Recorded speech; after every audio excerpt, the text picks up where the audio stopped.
क्यों मारा था? कुछ बोलोगे? वो मेरे बच्चों के साथ गलत कर रहा था। अच्छा, गलत नियत रखता था, इसीलिए करा मैंने। तो अच्छा, मैंने नहीं, मेरे बेटे ने करा। अच्छा, आपने नहीं मारा? नहीं, पर आपको सब पता था? नहीं, आपको सब पता था? बेटे ने। सब पीछे थे, आराम से। मारा कैसे था? कैसे मारा था आपके बेटे ने? कैसे मारा? बता दीजिए, रोका इसलिए बताइए।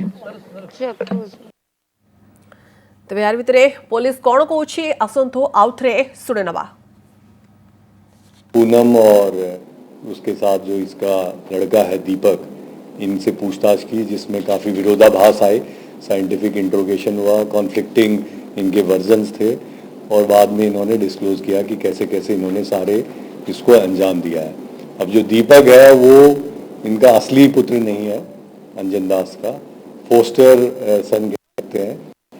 जो पूनम की जो कहानी है वो बिहार से शुरू होती है। जब ये मात्र 13-14 साल की थी तो एक सुखदेव तिवारी से इसका विवाह कर दिया गया था और सुखदेव तिवारी इसको छोड़ के, वहाँ एक बच्ची भी होगी थी इससे, वो आ गया दिल्ली रहने के लिए और दिल्ली में आने के बाद इसने इससे संपर्क तोड़ दिया। तो ये वहाँ से ढूंढती हुई आई सुखदेव तिवारी को। सुखदेव तिवारी इसको कहीं नहीं मिला और इसको कल्लू टकरा गया। फिर ये कल्लू के साथ रहने लगी और कल्लू से इसके 3 बच्चे हुए, जिसमें 2 लड़कियां और एक ये चौथा तीसरा दीपक नाम का लड़का था। वहाँ पे रहते रहते फिर कल्लू भी शराब वगैरह के नशे में इसके साथ बदसलूकी करता रहा। इसको अपना जीवन यापन करने में काफ़ी परेशानियाँ आई और फिर धीरे धीरे इसको ये अंजन दास जो तीसरा आदमी है ये टकराया और अंजन दास के प्रति इसको कुछ उस समय लाइकिंग होगी और ये जैसे ही कल्लू की मौत हुई लिवर फेलियर से तो ये अंजन दास के साथ रहने लग गई और अंजन दास का इसको नहीं पता था कि उसकी बिहार में एक ऑलरेडी एक फैमिली है और इसके 8 बच्चे हैं वहाँ पे जो बिहार में रह रहे हैं।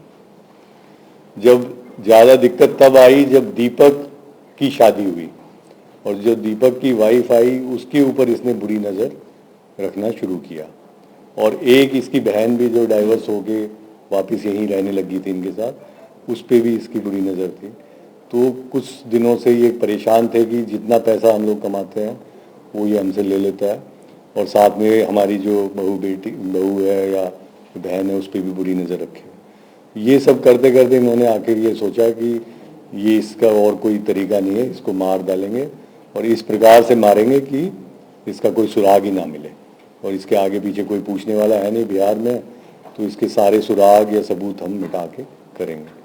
इन्होंने जैसा अमित ने बताया, इसको पहले शराब पिलाई 30 मई को अपने कमरे पे और फिर उसमें नशे या स्लीपिंग पिल जो कहते हैं, नींद की गोलियां मिला दी जिससे ये अपने होशोहवास में नहीं रहा। फिर इसको इन्होंने उसको स्टैब जो होता है चाकू और डैगर जो थी इनसे इसको कई जगह जो वाइटल पार्ट्स होते हैं गर्दन के छाती के वहाँ पे करके मार डाला।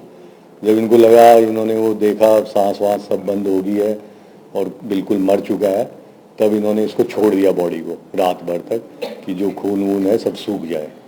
इस तरह से बॉडी को इन्होंने जब तक वो पूरी तरह सूख नहीं गया फिर उसकी खून वगैरह की सफाई की और उसके बाद इसकी बॉडी के टुकड़े टुकड़े करके और पॉलीथीन्स में रखते गए और फिर उसको बारी बारी से जाके कभी जैसे थाई जो जांग का टुकड़ा ले गए, कभी घुटने के नीचे का टुकड़ा ले गए। वो जहाँ पे इनको लगता था कि कोई आता जाता नहीं है, रामलीला मैदान के पीछे एक न्यू अशोक नगर का गंदा नाला है, वहाँ पे जाके उसको डिस्पोज करते रहे 3-4 दिन में इन्होंने।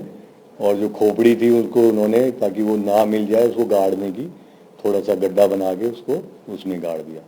तो कुल मिला के करीब 8-10 इन्होंने टुकड़े किए उसके। 8-10 बार इन्होंने उसको जाके अलग अलग जगह पे डाला ताकि कोई कनेक्टिविटी ना हो। जब लोग पुलिस जो थाने की पुलिस है पांडव नगर की, जब उनको मिला तो कभी 3-4 दिन में ये बॉडी पार्ट मिले, कभी एक पार्ट मिला, कभी दूसरा पार्ट मिला। उन्होंने उन पार्ट्स को ये कोशिश करने के लिए कि एक ही व्यक्ति के हैं उसको डीएनए कराने के लिए भेजा हुआ है और अभी भी इसको एस्टेब्लिश करने के लिए फाइनली कि ये अंजन दास ही था, इसको हम जो इसके घर वाले वहाँ पे हैं बिहार में उनसे इसका डीएनए मैच कराएंगे। लेकिन हम लोग कन्विंस थे इसलिए हमने इसकी अरेस्ट डाली कि ये इन लोगों ने ये वारदात की है और 6 महीने से ये लोग बचे हुए थे। इनको गिरफ्तार करके अब हम इसको पांडव नगर पुलिस के हवाले करेंगे, जहां आगे की तफ्तीश ईस्ट डिस्ट्रिक्ट पुलिस करेगी।